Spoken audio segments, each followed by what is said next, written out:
নমস্কার। অ্যানিম্যানিয়ান study circle থেকে আমি ডাক্তার দিলীপ কুমার হালদার।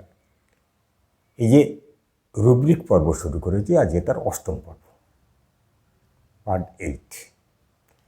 আজকে যে রুব্রিকটা বলবো এটা একটা কেস বলার পরে বলবো, কারণ এই রুব্রিকটা বুঝতে হলে ঘটনা প্রবাহকে না বুঝলে এই রুব্রিকটাকে ধরা যাবে না।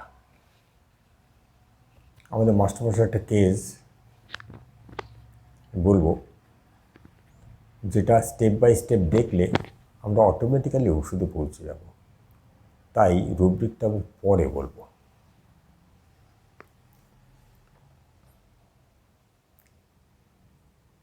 আমাদের মাস্টারমশাই একটা কেস বলি। কেসটা কি? এক ভদ্রলোক পায়ে ব্যথা, ওড়ালি অঞ্চলে দুই পায়ে, এবং সেই ব্যথার জন্য উনি ওষুধ নিতে এসেছেন। ডাক্তার জিজ্ঞেস করছেন, এটা তো অসুবিধা কি? বলছে, অসুবিধা কিছু না, অনেক দিন ধরে ব্যথাটা আছে, তাই একটু ওষুধ খাওয়া দরকার, তাই এলাম।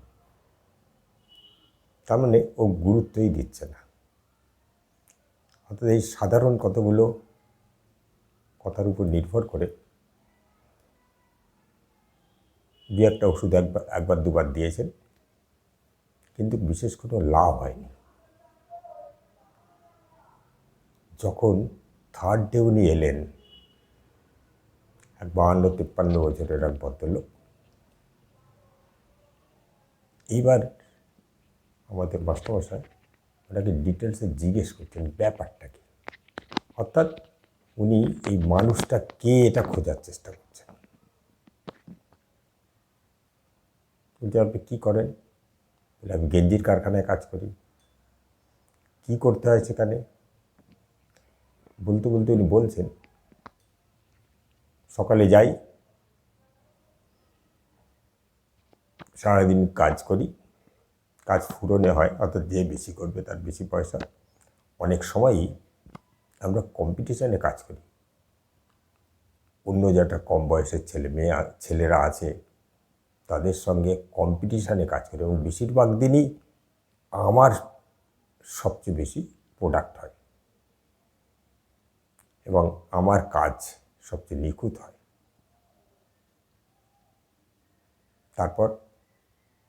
তারপর অনেক দিনই কাজের শেষে আবার 2 ঘন্টা ওভারটাইম করি, তারপর বাড়ি আসি। আর কি করেন? বলছে, আমার একটু জমি আছে, অনেক দিন সকালবেলায় ওই জমিতে শাকসবজি চাষ করার জন্য যে যা করার, কখনো মাটি কোপানো, কখনো সার দেওয়া, জল দেওয়া ইত্যাদি কাজগুলো আমি করি। তারপর কাজে যাই, তারপরে এই অবস্থা। এখন মাস্টারমশাই ভাবছেন, এটা কে লোকটা যে এত পরিশ্রম করে? তাহলে তো ইন্ডাস্ট্রিয়াস। হ্যাঁ, ইন্ডাস্ট্রিয়াস তো বটেই। এবং তারপর দেখা গেল কি করেন? বলে, এই যে কম্পিটিশানে কাজ করি, এটাই আমার মজা পাই। এই মজার মধ্যে থাকতে, হইলড়ি করে সময় কাটাতেই আমার ভালো লাগে, যার জন্যই এই কম্পিটিশানে কাজ করি। অর্থাৎ অ্যামিউজমেন্ট, এন্টারটেইনমেন্ট এইসবের ভালো লাগে। আর কাজকর্মের মধ্যে থাকলেও ব্যথাটা তো আমি বুঝি না, কোথায় ব্যথা, কোথায় কি তখন মনে থাকে না। বাড়ি এলে ব্যথাটা অনুভব করি। তার মানে কি, কাজকর্মের মধ্যে থাকলে উনি ব্যথা অনুভব করেন না। এইখান থেকে যদি রুব্রিক ভাবতে শুরু করা যায়, তাহলে অকুপেশন এমএল ধরা যায় এই লোকটা কাজ পাগলের মতো কাজ করে। আমরা এবার রুব্রিকের ভাষায় যদি যাই, ওয়ার্ক অ্যালকোহলিক, অর্থাৎ নেশাগ্রস্ত হওয়ার মতো কাজ করে। অকুপেশন এমএল, ইন্ডাস্ট্রিয়াস, এইসব ভাবছেন, আর ভাবছেন কে এই লোকটা, যে কিছুতেই ক্লান্তি হয় না, সকালে কাজকর্ম করে কাজে বেরোচ্ছে, আবার কাজের শেষে ওভারটাইম করছে, অথচ রেস্ট নেয় না। 6 মাসে 9 মাসে একবার 2-4 দিনের জন্য হয় কোনো আত্মীয় বাড়ি বা কাছাকাছি কোনো জায়গায় একটু বেড়াতে যান ছেলেপুলে নিয়ে। এই হচ্ছে তার জীবন, এতেই সে ফুর্তিতে আছে। এবার তার ইতিহাস দেখা হলো, ছোটোবেলার থেকে আপনি কী করেন। বলছে ছোটোবেলায় আমার দাদারা পড়াশোনায় ভালো ছিল, আমার পড়তে টড়তে অত ভালো লাগতো না, মাথায় ঢুকতো না। কীরকম বলছে, ওই পড়তে পড়তে আর ভালো লাগতো না, রেখে দিতাম, খেলতে চলে যেতাম, ঘুরতে চলে যেতাম, বন্ধুবান্ধবের সাথে খেলতাম ইত্যাদি এইসব করে বেড়াতাম। একদিন হলো কি, এমনও ইতিহাস আছে, কারো ডাব পাড়তে হবে একটু পেড়ে দিল, কারো কোনো ফল পাড়তে হবে গাছের থেকে পেড়ে দিল, কারো একটু মাটি কুপিয়ে দিতে হবে কুপিয়ে দিল। এর বিনিময়ে যে পয়সাটা পান বা সেই পয়সাগুলো উনি এই খেয়ে দিয়ে হইলড়ি করে উড়িয়ে দিতেন, কখনো কখনো মাকে কিছু দিতেন। এইভাবে চলছে। একদিন কোনো কুসঙ্গে পড়ে তার অজানা গাছের ডাব পেড়ে ধরা পড়ে যায়। ন্যাচারালি সেটা বাড়ি অবধি খবর চলে আসে, দাদারা তাকে বকাবকি মারধরও দেয়। এরপর 2-1 দিন পরে সে বাড়ি থেকে চলে যায়। কোথায় চলে গেল? বলছে কলকাতায় চলে গেছি, এখানে সেখানে এই সেই কাজ করতাম, করতে করতে শেষকালে এক গেঞ্জির কারখানায় ঢুকে গেলাম। আজ এই কারখানা, কাল ওই কারখানা, পরশু ওই কারখানা,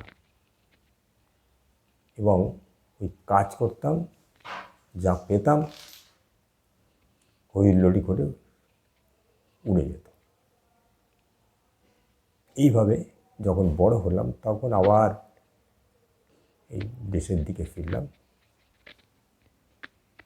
তাও 20-30 বছর আগে দেশের দিকে ফিরলাম। দেশের দিকে যে কারখানাগুলো হয়েছে তাতে কাজ করতে শুরু করেছি।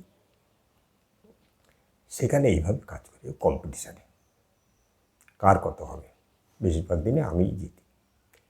এই যে ইতিহাস যদি দেখা যায়, ও তাহলে কী চায়? অ্যামিউজমেন্ট চায়, আনন্দ ফুর্তি চায়, আর চায় কাজের মধ্যে ডুবে থাকতে। যে যা কাজ বলে করে দেয়, তাহলে দক্ষতা আছে, ক্ষমতা আছে। ছোটোবেলার থেকেই এত পরিশ্রমী, এখনও তাই করে বেড়াচ্ছে। এখনও সে ওভারটাইম করে বাড়ি ফিরছে, সকালে কাজ করে বেরোনোর পরেও। এই মানুষটা কে? ভাবতে ভাবতে আগে ওই রুব্রিকগুলো ভেবেছেন, industrious, amusement desire, occupation ML. এরপর ভাবতে বোঝা গেলে এই লোকটা পাগলের মতো কাজ করে, অথচ তার এনার্জি নষ্ট হয় না।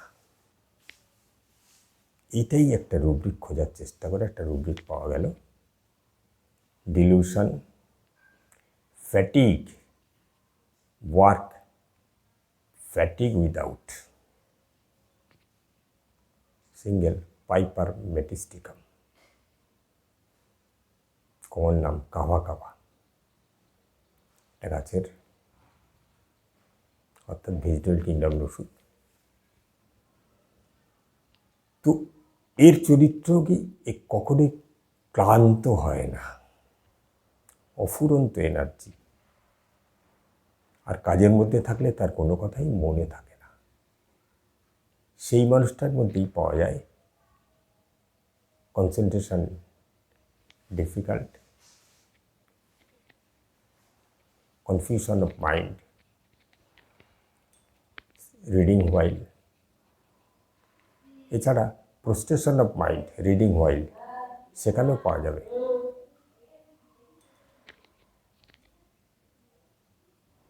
এইভাবে এই রুব্রিকগুলো নিয়ে, তার মানে ওই যে পড়ায় মাথায় ঢুকতো না, মানে ওর ফ্রাস্ট্রেশন হয়ে যেত পড়তে পড়তে, কনফিউজড হয়ে যেত, তাই পড়াশোনা হয়নি। দাদারা এগিয়ে গেছে, পিছনে পড়েছে, দাদারা এখন চাকরি বাকরি করে, আর এ গেঞ্জির কারখানায় কাজ করে দিন কাটাচ্ছে, আনন্দেই আছে, ভালোই আছে, অসুবিধা কিছু নেই। তো এই চরিত্রটা খুঁজতে গিয়ে এই রুব্রিক পাওয়ায় তখন দেখা গেল এ তো পুরোটাই পাইপার মেটিস্টিকাম, এত হুইল্লোড়, এত কিসে, এর কোনো ভয় নেই। ভয় কিসের? সাফারিংয়ের ভয়, ফিয়ার পেন অফ, ব্যথার ভয়। আর কিসে আছে? ইরিটেবিলিটি হয়, অন্য কথা জিজ্ঞেস করলে রাগ হয়, অন্য কাজকর্মের কথা বললে রাগ হয়, এমনকি কেউ কিছু জিজ্ঞেস করলে ওই রাগ হয়। এই মানুষটা পাইপার মেটিস্টিকাম।